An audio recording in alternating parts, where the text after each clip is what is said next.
Hello दोस्तों, स्वागत है आपका मेरे चैनल पे। आशा करती हूँ आप सब बहुत ही अच्छे होंगे। तो चलते हैं हमारी कहानी की ओर। मेरा नाम अंकिता है। मेरी शादी एक ऐसी ससुराल में हुई थी जहाँ पर मेरे पति और मेरे ससुर के अलावा कोई नहीं रहता था। जब यह रिश्ता मेरे घर पर आया था तो मेरे माता पिता को बहुत अच्छा लगा था, क्योंकि आजकल कौन नहीं चाहता कि कम मेंबर की फैमिली में अपनी बेटी की शादी की जाए। लेकिन अफसोस की बात एक यह थी कि मेरी शादी गांव में हुई थी। मैं शहर की पढ़ी लिखी लड़की थी और शहर में ही शादी करना चाहती थी।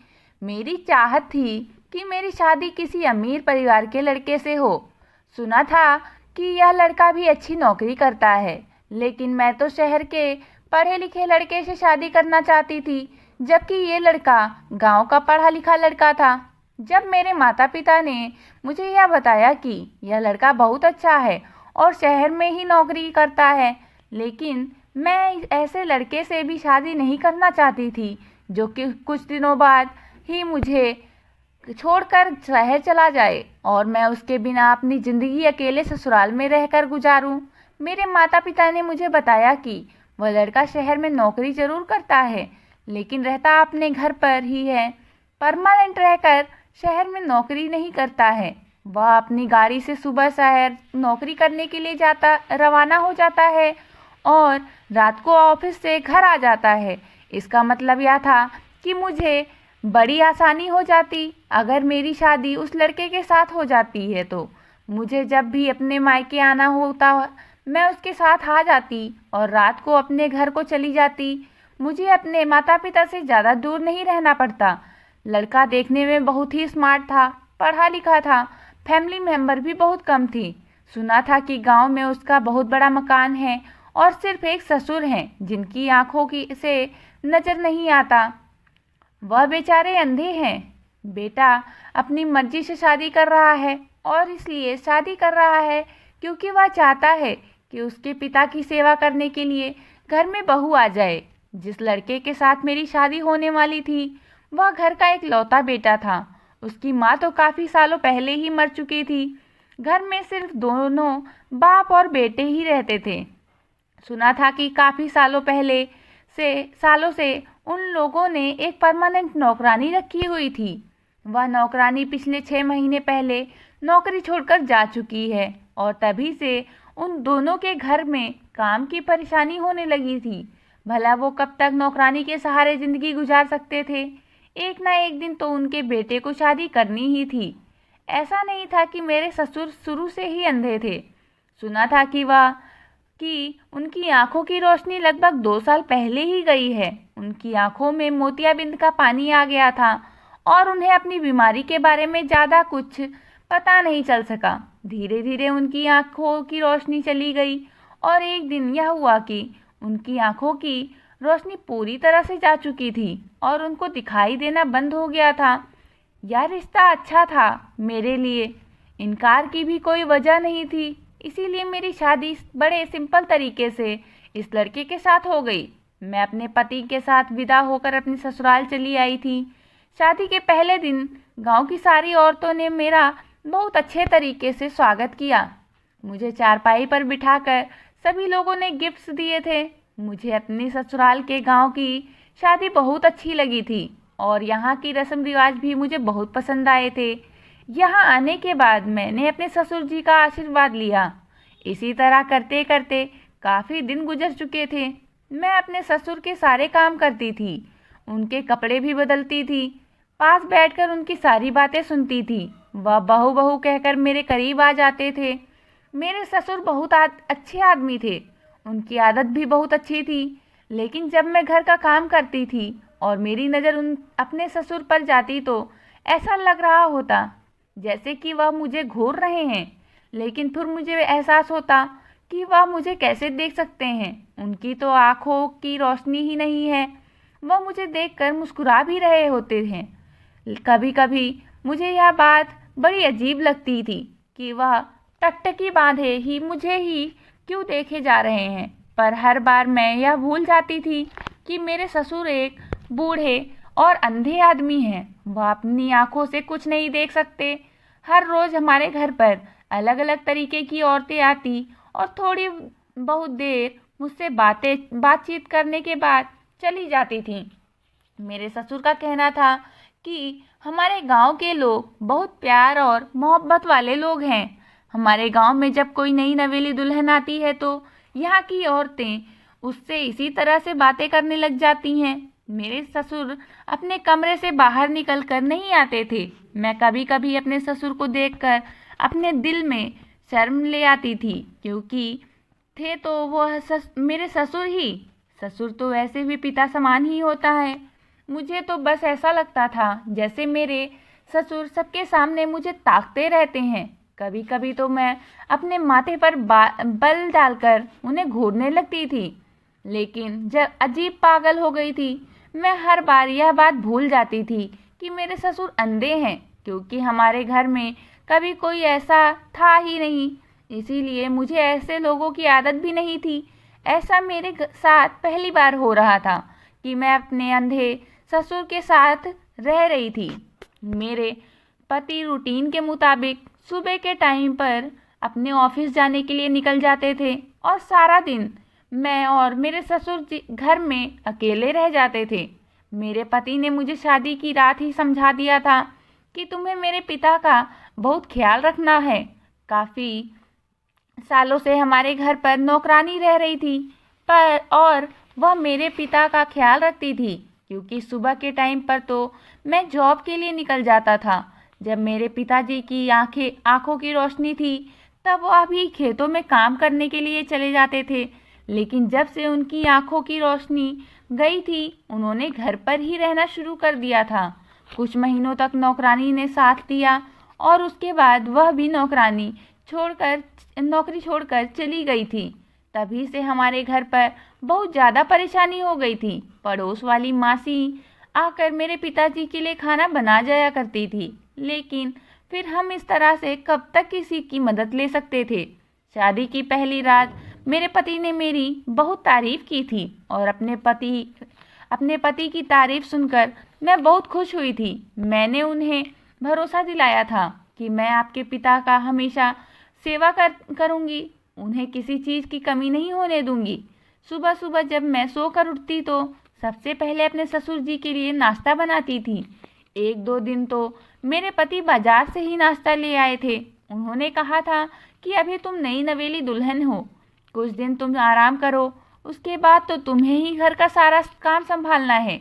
लेकिन अब मैंने घर का सारा काम करना शुरू कर दिया था, क्योंकि इस घर में कोई औरत नहीं थी घर का काम काज करने के लिए। भला मेरे पति भी कब तक इस तरह से मार्केट से खाना या नाश्ता लेकर आते। एक ना एक दिन तो मुझे यहाँ का किचन संभालना ही था। मेरे ससुर जी भी कहते थे कि बहू एक दो दिन खाना मार्केट से आ जाएगा, लेकिन मैंने कहा नहीं ससुर जी, मैं उस टाइप की बहू नहीं हूँ जो हमेशा आराम करती रहे। मैं अपनी जिम्मेदारी निभाना चाहती हूँ और इस घर की गृहस्थी को अपने कंधों पर चलाना चाहती हूँ। ये घर तो मुझे ही संभालना पड़ेगा। मेरी बात सुनकर मेरे ससुर और पति बहुत खुश हुए थे। उन्होंने कहा था कि हमें अपने घर के लिए ऐसी ही लड़की तलाश थी। मेरे पति कहने लगे कि तुम बहुत खूबसूरत हो। तुम खूबसूरत ही नहीं बल्कि खूबसूरत होने के साथ साथ बहुत समझदार भी हो।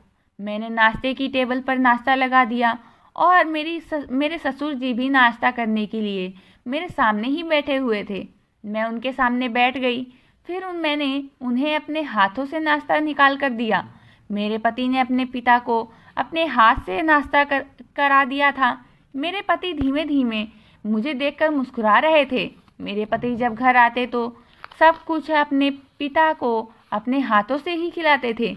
उन्होंने मुझे अपने पिताजी को नाश्ता करते हुए टाइम पर कहा था कि अब अगली बार से मेरे पीछे मेरी यह जिम्मेदारी तुम निभाओगी। मैंने अपने पति से खुश होते हुए कहा, जी क्यों नहीं, मैं घर की सारी जिम्मेदारी खुद संभाल लूँगी। मुझे ऐसा लग रहा था जैसे मेरे ससुर अब भी मेरे सामने बैठकर मुझे घूर रहे थे।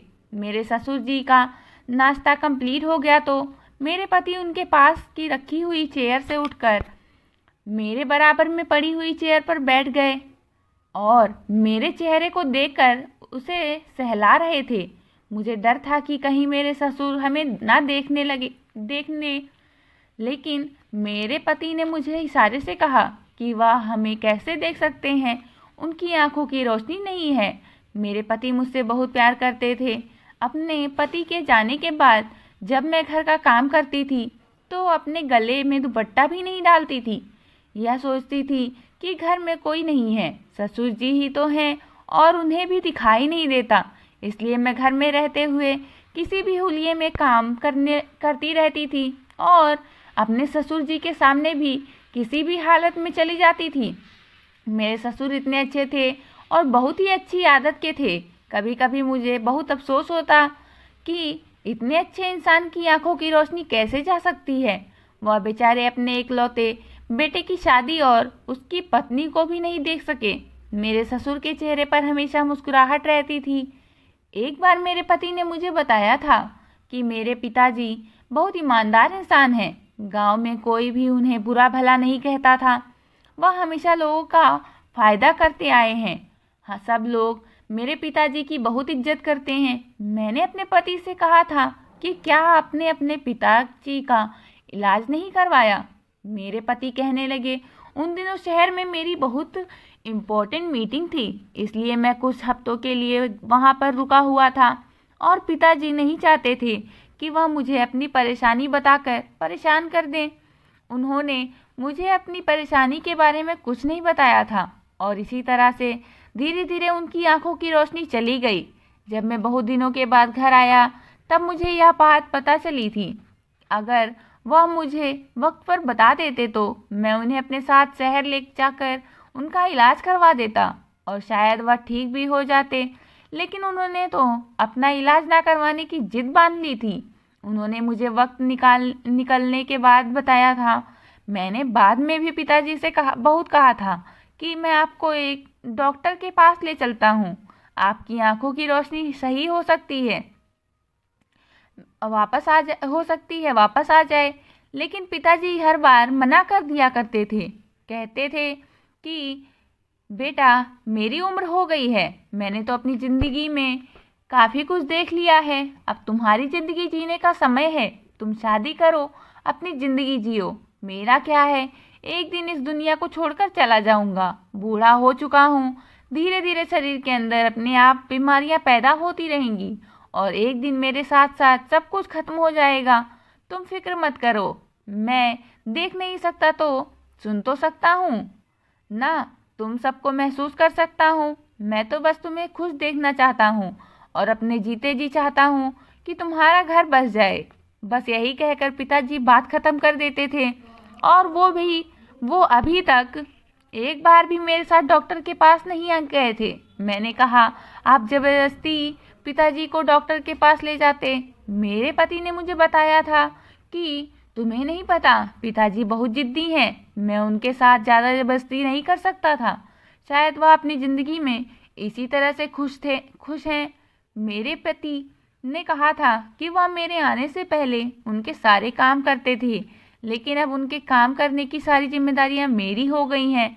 मैं अपने ससुर को अपना पिता समझकर उनके सारे काम किया करती थी। मैंने अपने पति को यकीन दिलाया था कि आपको मेरे होते हुए घर में कोई परेशानी नहीं होगी।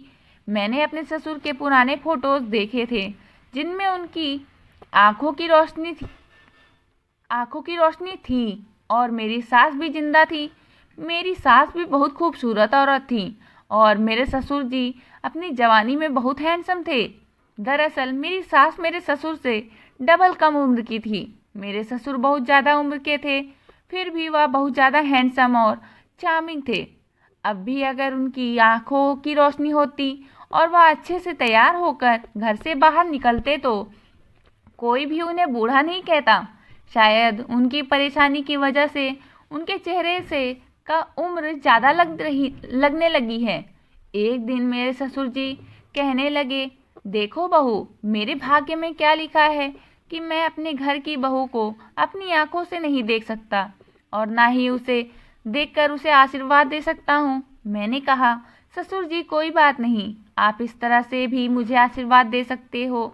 शादी के कुछ दिन तो लगभग इसी तरह से गुजरते चले गए, लेकिन होश तो मेरे तब उड़े थे जब मेरे पति को कुछ दिन के लिए शहर में रुकना पड़ गया।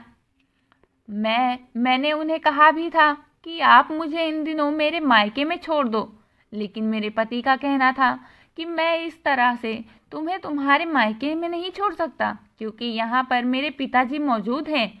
उनकी सेवा कौन करेगा। मेरे पति जा चुके थे और मुझसे कह गए थे कि मेरे पीछे मेरे पिताजी का तुम्हें बहुत ख्याल रखना है। उनको अपने हाथों से खाना भी तुम ही खिलाओगी और उनके कपड़े भी तुम ही चेंज करोगी। खाने की बात तक तो ठीक थी, लेकिन कपड़े। अपने पति की यह बात सुनकर मेरा तो दिमाग घूम कर रह गया था। मैंने अपने पति से कहा भी था कि मुझे कपड़े चेंज करने वाली बात तो ठीक नहीं लग रही है। मैं कैसे उनके कपड़े चेंज कर सकती हूँ। मेरे पति ने कहा था कि तुम्हें तो पता है पिताजी को अपनी आंखों से नहीं दिख सकता। मान लो कि अगर तुम्हारे मायके में तुम्हारे पिताजी के साथ ऐसा हो जाता और उनके आगे पीछे उनका ख्याल रखने वाला कोई नहीं होता, सिर्फ तुम होती, तो तुम अपने पिता को भी तो अपने हाथों से पहनाती। मैंने अपने पति से कहा, आप ऐसी बातें क्यों कर रहे हो।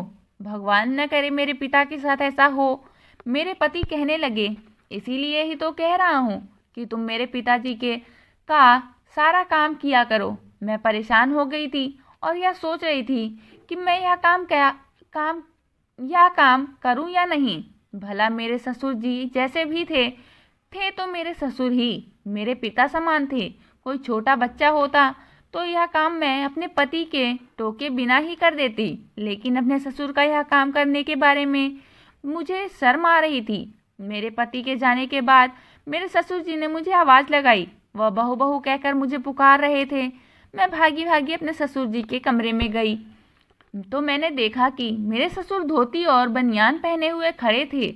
और पहले तो उन्होंने मुझसे यह पूछा कि बहू क्या बेटा जा चुका है। मैंने उन्हें कहा कि अभी आधा घंटा पहले ही निकले हैं। उन्होंने कहा, चलो ठीक है, लेकिन तुम मुझे ज़रा शर्ट उठा दो। न जाने शर्ट कहाँ पर रखी हुई है।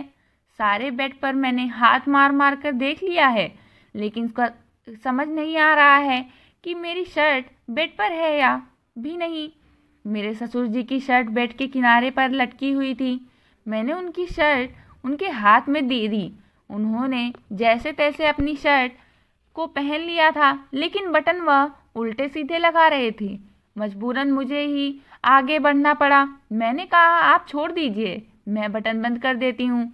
मैंने अपने ससुर जी की शर्ट का बटन लगाया तो मेरे ससुर जी मुस्कुरा रहे थे और अचानक उनका हाथ मेरी कमर पर लग गया। मैं उनसे कुछ नहीं कह सकती थी, क्योंकि उनको तो पता ही नहीं था कि उनका हाथ कहाँ लग रहा है। जैसे ही उन्हें लगा कि उनका हाथ मेरे ऊपर टच हो गया है, फौरन ही उन्होंने अपना हाथ हटा लिया। शायद उनका हाथ धोखे से टच हो गया था। मैंने उनको शर्ट पहना दी थी। फिर मेरे ससुर ने कहा कि बहू मेरे बाल भी बना दो। मैंने ड्रेसिंग से कंघा लेकर अपने ससुर के बाल भी बना दिए थे। मेरे ससुर कहने लगे, बहू जरा मुझे अपने हाथ तो दो। मैंने कहा कि क्यों पिताजी, क्या हुआ। तो वह कहने लगे, दो तो जरा। मैंने डरते डरते उन्हें अपना हाथ पकड़ा दिया। मैं यह सोच रही थी कि वह क्यों मेरे हाथ पकड़ना चाहते हैं। उन्होंने मेरे दोनों हाथ अपने हाथों में थाम लिए और कहने लगे कि तुम्हारा बहुत बहुत शुक्रिया। तुमने हमारे घर को बहुत अच्छी तरह से संभाल रखा है। तुम्हारी जगह अगर कोई और औरत होती तो शायद तुम्हारी जैसी गृहस्थी कभी ना संभाल पाती। मेरे ससुर जी ने मेरे हाथों में को बड़ी मजबूती के साथ अपने हाथों में जकड़ लिया था। मैं उनके हाथों से अपने हाथ को छुड़ाने की कोशिश कर रही थी, लेकिन उन्होंने कहा कि बहू अभी यहीं पर ही रहो, इतनी जल्दी जाने की क्या ज़रूरत है। मैं तुम्हारा शुक्रिया अदा करना चाहता हूँ। मैं तुम्हें देख तो नहीं सकता, लेकिन महसूस तो कर सकता हूँ। इसके लिए तुम्हारा हाथ पकड़ना चाहता था कि बहू कैसी होती है। भगवान ने मुझे कोई बेटी भी नहीं दी थी। अगर मेरी बेटी होती तो शायद वह भी तुम्हारी तरह मेरी सेवा नहीं करती। तुम्हें पता है, जब शारदा की मौत हुई थी तब मुझे उसकी मौत का बड़ा अफसोस हुआ था, क्योंकि वह मेरी हमसफ़र थी और मेरा बहुत ज़्यादा ख्याल रखती थी और हमारे घर की इकलौती औरत थी। मेरे बेटे को और मुझे छोड़कर इस दुनिया से चली गई थी। दोनों को बहुत अच्छी तरह से संभालती थी, लेकिन उसके बाद सारी जिम्मेदारी अकेले मेरे बेटे के कंधे पर आ गई। और शादी के बाद तुमने भी कुछ दिन अच्छी तरह से नहीं गुजारे, क्योंकि मेरा सारा बोझ तुम पर पड़ गया। वो बड़े अफसोस के साथ यह कह रहे थे। मैंने कहा, आप किसी पर भी बोझ नहीं हो और मुझ पर तो बिल्कुल भी नहीं हो। मैं आपकी बेटी की तरह हूँ, आप मुझे अपनी बेटी ही समझो। मेरी बात सुनकर वह मुस्कुराने लगे थे। कहने लगे, तुम बहुत अच्छी हो, मेरा कितना ख्याल रखती हो। लेकिन अभी भी उन्होंने मेरा हाथ बड़ी मजबूती के साथ पकड़ा हुआ था। मैंने उनसे कहा, पिताजी मेरा हाथ छोड़ दीजिए, मुझे किचन में जाकर खाना बनाना है। मेरे ससुर ने मेरा हाथ छोड़ दिया और मैं फ़ौरन ही किचन में चली आई थी। जैसे तैसे वक्त गुजरता गया। मेरे ससुर की हरकतें कुछ अजीब सी होने लगी थी। मेरे पति लगभग 1 या 2 महीने के लिए गए हुए थे। उन्होंने कहा था कि जब ऑफिस में काम का सीजन आता है तो उन्हें इसी तरह दिन रात मेहनत करनी पड़ती है और वहीं पर रहकर दिन गुजारने पड़ते हैं। और इधर मेरे ससुर जी मेरे साथ बहुत ज़्यादा फ्री होने लगे थे। अब तो मुझे वह आवाज़ लगाकर कहते, मुझे शर्ट पहना दो, शर्ट के बटन मुझसे ठीक से बंद नहीं होते। कभी कभी कहते कि मेरे सर में मालिश कर दो और मेरी टांगें दबा दो। कभी मुझसे अपने सर में तेल लगवाते थे। ये छोटे मोटे काम तो वह खुद भी कर सकते थे। शादी से पहले मुझे लगा था कि मेरी ससुराल में सिर्फ मेरे पति और मेरे ससुर हैं, तो मुझे घर में कोई काम नहीं करना होगा। लेकिन मैं तो अपने ससुर जी की वजह से घनचक्कर सी बनकर रह गई थी। सारा दिन बस मुझे काम ही काम में हो जाता था। मुझे आराम करने का मौका ही नहीं मिला था, क्योंकि मेरे ससुर जी के बहुत सारे काम होते थे। बहाने बहाने से वह मुझे आवाज़ लगाकर अपने काम निकलवाते रहते थे। मैं मौका देखकर आराम करने के लिए अपने कमरे में ही गई थी। तभी अचानक मेरे ससुर जी के चिल्लाने की आवाज़ आने लगी। वह बहू बहू चिल्ला रहे थे। मैं बाहर की दौड़ी उनके कमरे में गई तो मैंने देखा कि वह अपने हाथ में मोबाइल पकड़कर ज़ोर ज़ोर से हंस रहे थे। जब मैं उनके कमरे में गई और मैंने कहा कि बताइए क्या काम है, तो वह खूब ज़ोर ज़ोर से हंसने लगे और कहने लगे कि आओ बहू, मेरे पास आकर बैठो, देखो मोबाइल पर कितने अच्छे जोक्स आ रहे हैं। मेरे ससुर को कभी कभी भी मैं मोबाइल पर जोक्स लगाकर दे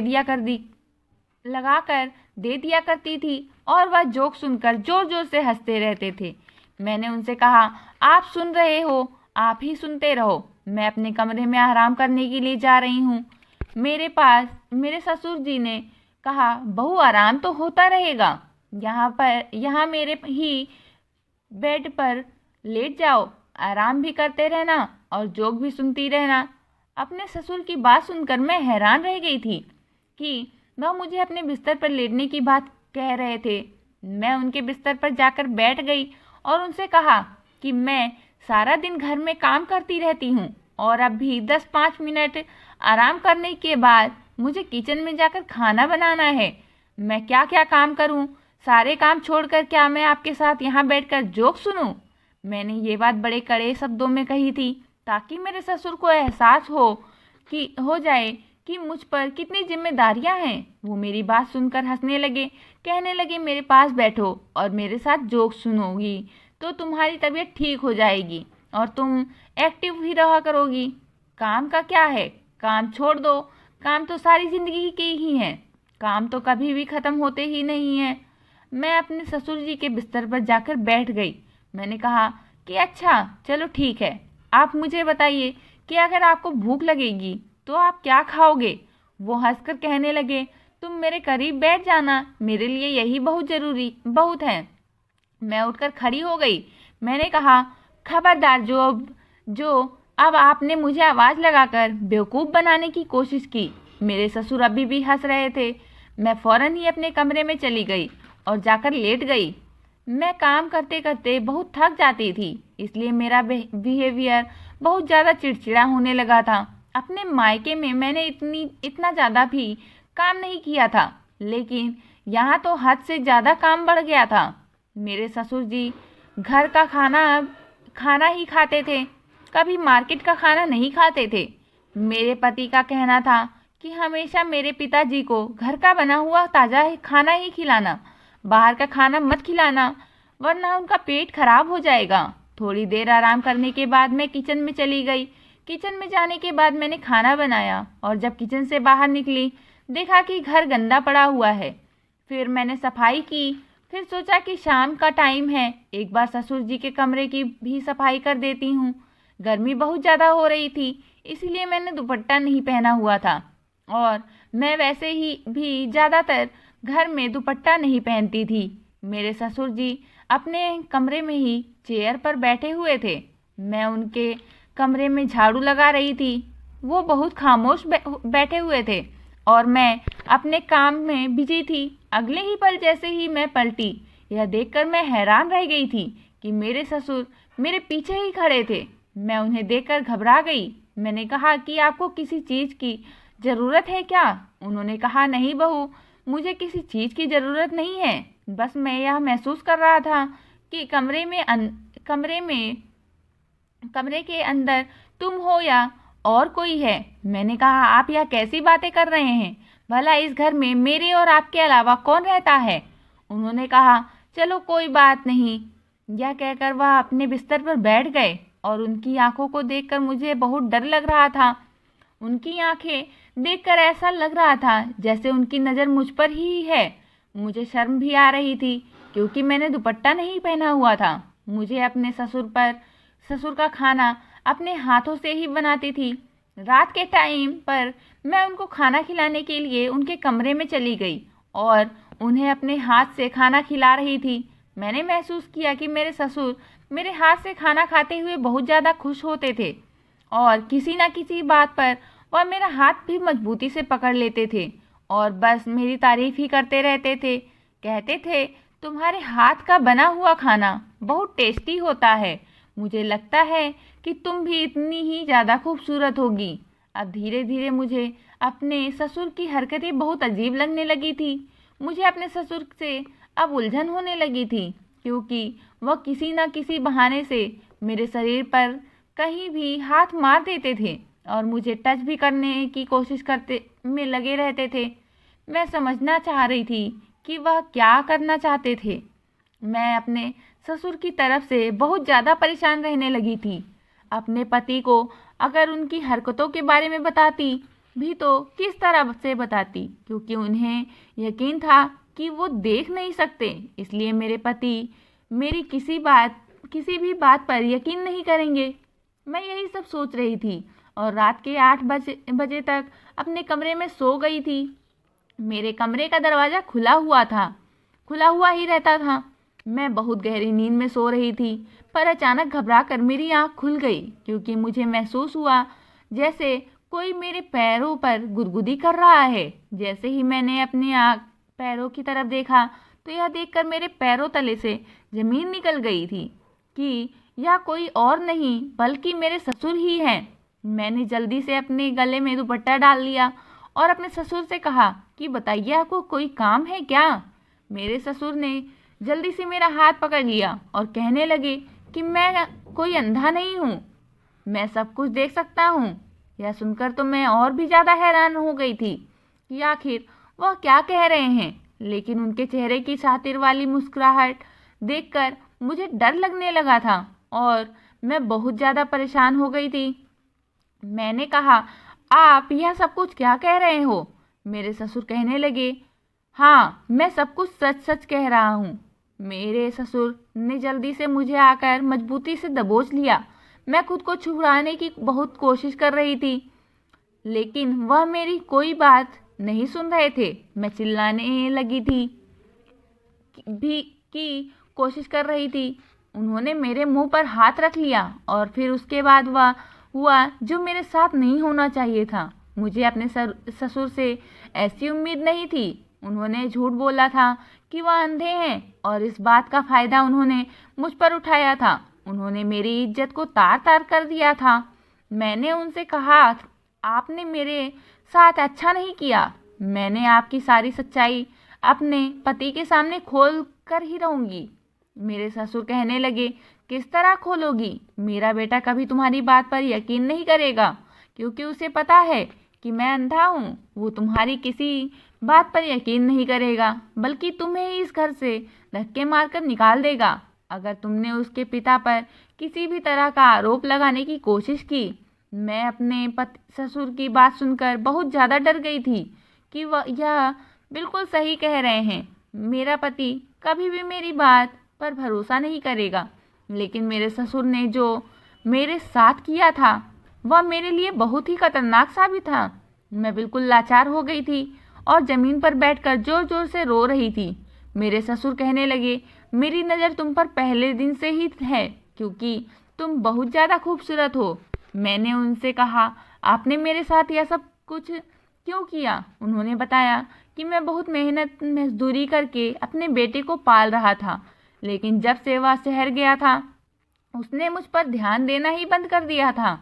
फिर मैंने प्लान बनाया कि अपने बेटे का ध्यान अपनी तरफ करने के लिए मुझे अंधा बनना पड़ेगा। इसीलिए मैंने अपने बेटे से झूठ बोल दिया। इस झूठ का असर यह हुआ कि मेरे बेटे का अब पूरा ध्यान मुझ पर ही रहने लगा था। फिर उसने शादी की और वह तुम्हें घर पर ले आया। मैंने तुम्हें तो देखते ही मेरी नीयत पर तुम पर खराब हो गई थी और मेरा बेटा यही समझता रहा कि मैं अंधा हूँ, और तुमने भी इस बात पर यकीन कर लिया था कि तुम्हारा ससुर अंधा है। मुझे तो यह बात पता है कि मेरा बेटा हर तीसरे चौथे महीने में 1 या 2 महीने के लिए अपने ऑफिस में ही रुक जाता है। मैं इस बात का मौका ढूंढ रहा था कि कब वह जाएगा और कब मैं तुम्हारा फ़ायदा उठाऊंगा। मैं बड़ी लाचार हूँ और बेबस होकर यह सब कुछ सुनकर रो रही थी। लेकिन शायद मेरी किस्मत बहुत अच्छी थी। जब मेरे ससुर ने मुझे अपनी कहानी बतानी शुरू की थी, तभी मेरे पति दरवाजे पर खड़े होकर उनकी सारी बातें सुन रहे थे। भगवान ने मेरा बहुत बहुत साथ दिया था। मुझे अपने पति को कुछ भी बताने की ज़रूरत नहीं पड़ी थी। उन्होंने खुद ही अपने कानों से अपने पिता की सारी बातें सुन ली थी। दरअसल 26 नवंबर को मेरा बर्थडे होता है।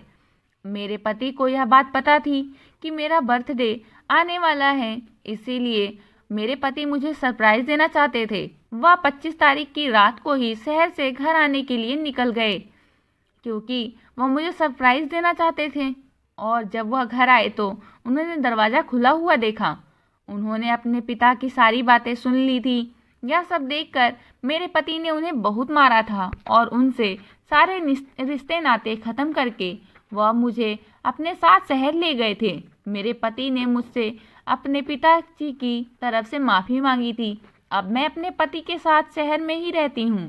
मेरे पति ने अपने पिताजी से सारे संबंध ख़त्म कर दिए थे। दोस्तों, उम्मीद करती हूँ आपको यह कहानी पसंद आई होगी।